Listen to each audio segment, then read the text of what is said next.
செய்தி தலைப்பு: ஜனநாயகன் ரிலீஸ் ஒத்திவைப்பு, விஜய்க்கு ஆதரவாக களமிறங்கிய கோலிவுட். வணக்கம். நடிகர் விஜயின் ஜனநாயகன் திரைப்படம் சென்சார் சிக்கலால் ஒத்திவைக்கப்பட்டுள்ள நிலையில், திரையுலகத்தை சேர்ந்த முன்னணி இயக்குநர்களும் நடிகர்களும் விஜய்க்கு ஆதரவாக தங்கள் குரல்களை பதிவு செய்து வருகின்றனர். படம் எப்போது வெளியாகிறதோ அன்றுதான் உண்மையான திருவிழா என திரையுலகமே ஒற்றைப்படையாக முழங்கி வருகிறது. இது குறித்த விரிவான தகவல்களை பார்ப்போம்.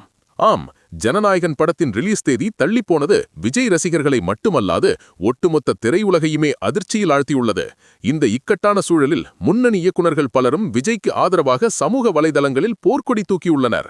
இயக்குனர் அஜய் ஞானமுத்து தனது பதிவில், இது அப்பட்டமான அதிகார துஷபயோகம், ஒரு படம் வெளிவர நூற்றுக்கணக்கானோரின் உழைப்பும் பணமும் தேவைப்படுகிறது என சாடியதோடு, தளபதியின் படம் எப்போது வந்தாலும் கொண்டாடுவோம் என தெரிவித்துள்ளார்.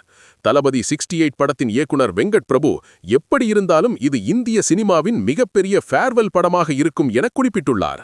மற்ற திரைப்பிரபலங்களின் கருத்துக்கள் என்னவாக இருக்கிறது? குறிப்பாக தணிக்கை குழுவின் விதிகள் குறித்து பேசப்படுகிறதே.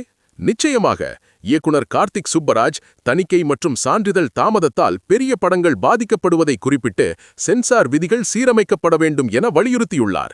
அதேபோல் இயக்குனர் ரத்னகுமார், தமிழ் சினிமா ஆபத்தில் உள்ளது என எச்சரித்ததோடு, படம் என்றைக்கு வெளியாகிறதோ அன்றுதான் திருவிழா என கூறியுள்ளார். நடிகர் சிபி சத்யராஜ், இந்த தடைகள் அனைத்தும் ஒரு பிரம்மாண்ட வெற்றிக்கு அஸ்திவாரம் என நம்பிக்கையூட்டியுள்ளார்.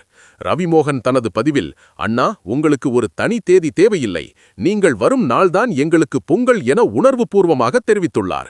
ஒட்டுமொத்தமாக பார்த்தால், ஜனநாயகன் படத்திற்கு ஏற்பட்டுள்ள நெருக்கடி தமிழ் திரையுலகை விஜய்க்கு பின்னால் ஒன்று திரளச் செய்துள்ளது. தகவல்களுக்கு நன்றி. திரையுலகின் இந்த ஒன்றுபட்ட ஆதரவு ஜனநாயகன் படத்திற்கான எதிர்பார்ப்பை மேலும் பல மடங்கு அதிகரித்துள்ளது.